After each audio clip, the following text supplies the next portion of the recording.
আমি পিয়ালি রুদ্রি খ্যাংলা হেসেলে তোমাদের সবাইকে স্বাগত। আজকে আমি তোমাদেরকে খুবই অল্প সময় আর সহজ পদ্ধতিতে চিচিঙ্গে একটা রেসিপি করে দেখাবো। চলো দেখে নাও আমি কিভাবে চিচিঙ্গে রেসিপিটা বানাবো। চিচিঙ্গেগুলোকে আমি প্রথমে একটা ছুরির সাহায্যে গাটা ভালো করে চেঁচে নেব। দেখো ঠিক এইভাবে আমি গাটা চেঁচে নেব।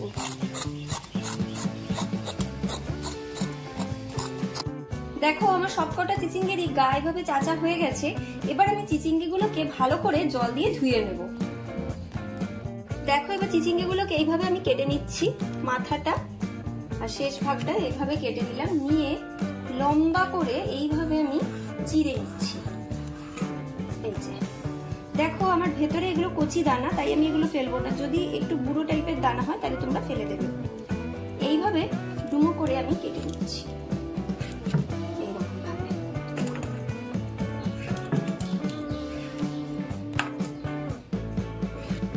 চিচিঙ্গিগুলোকে একটু ভেজে নেব, তার জন্য আমি কড়াইতে দিয়ে দিচ্ছি সর্ষের তেল। সর্ষের তেলটা গরম হয়ে গেলেই আমি এর মধ্যে চিচিঙ্গিগুলো দিয়ে দিচ্ছি।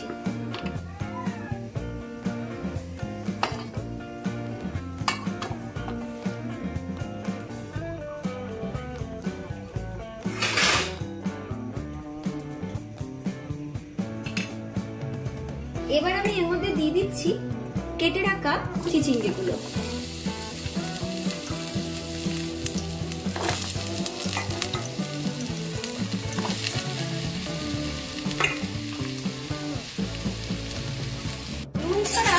আমি চিচিঙ্গিগুলোকে একটু ভেজে নিচ্ছি, কারণ নুন দিচ্ছি না এই কারণে নুন দিলেই জল বেরিয়ে যাবে, তার জন্যই আমি এখানে নুনটার ব্যবহার করছি না।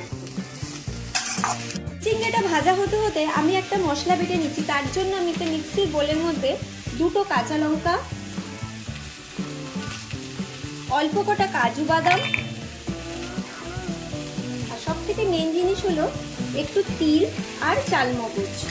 এই তিলটাই একটা অসাধারণ গন্ধ এনে দেবে রান্নাটায়। আর দিয়ে দেব অল্প পরিমাণে পোস্ত, দিয়ে আমি সমস্তটাকে জল দিয়ে একটু বেটে নেব। দেখো চিচিঙ্গিগুলো আমার ভাজা ভাজা হয়ে গেছে। এবার আমি চিচিঙ্গিগুলোকে তুলে নিচ্ছি।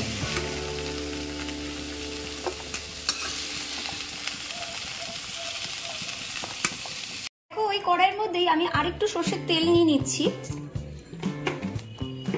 এতে আমি দিয়ে দিচ্ছি ফোড়ন হিসেবে একটু কালো জিরে, আর তাতে দিয়ে দিচ্ছি দুটো শুকনো লঙ্কা চেরা, দিয়ে আমি ভালো করে একটু ভাজা ভাজা করে নেব। এবার দেখো আমি এখানে হাফ ইঞ্চি মতন আদা গ্রেট করে রেখেছিলাম। এই আদাটা প্রথমে আমি একটু ভেজে নেব, যতক্ষণ না আদার যে কাঁচা গন্ধটা চলে। আদাটা ভাজা ভাজা হয়ে গেছে। এবারে আমি এর মধ্যে কিছু টমেটো কুচো দিয়ে দিলাম, দিয়ে ভালো করে নাড়িয়ে নেব।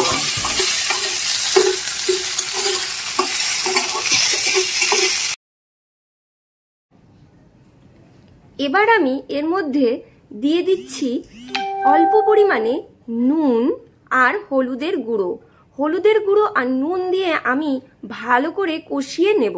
নুন দিলে টমেটোটা খুব সহজেই নরম হয়ে যাবে। ভালো করে এবারে কষিয়ে নিতে হবে।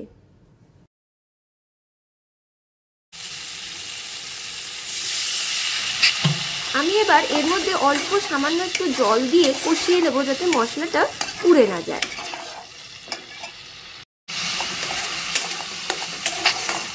দেখো মশলাটা আমার কত সুন্দর কষানো হয়ে গেছে।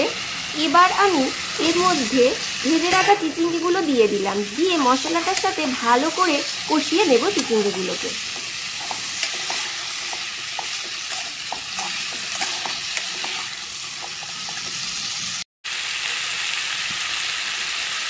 দেখো আমার মশলাটার সাথে চিচিঙ্গিটা কষানো হয়ে গেছে। এবার আমি এতে দিয়ে দিচ্ছি অল্প পরিমাণে জল, যাতে চিচিঙ্গিগুলো খুব সহজেই সিদ্ধ হয়ে যায়। খানিকক্ষণ আমি ফুটতে দেব।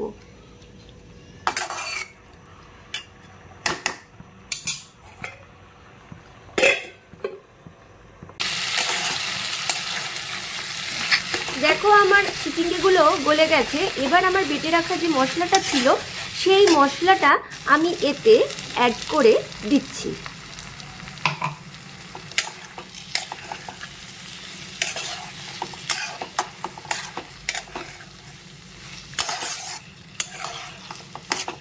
বাটা মশলাটা দিয়ে ভালো করে কষিয়ে নিয়ে এবার আমি এর মধ্যে দিয়ে দিচ্ছি অল্প পরিমাণে চিনি, দিয়ে ভালো করে নাড়াচাড়া করে নেব।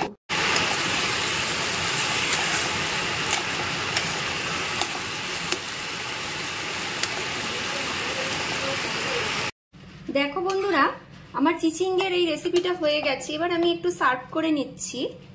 এটা কিন্তু নিরামিষের দিনে এই নিরামিষ চিচিঙ্গের রেসিপিটা গরম গরম ভাতের সাথে বা গরম গরম রুটির সাথে কিন্তু দুর্দান্ত লাগে। তোমরা বাড়িতে কিন্তু এটা ট্রাই করে দেখতে পারো। চিচিঙ্গের এই নিরামিষ রেসিপিটা অসাধারণ লাগে খেতে।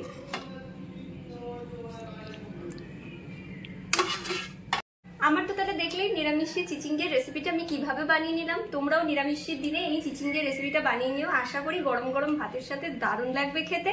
আর আমার রেসিপিটা কেমন লাগলো অবশ্যই কমেন্টে জানাবে, আর লাইক করতে শেয়ার করতে কিন্তু একদম ভুলবে না। আজকের জন্য এটুকুই, টাটা।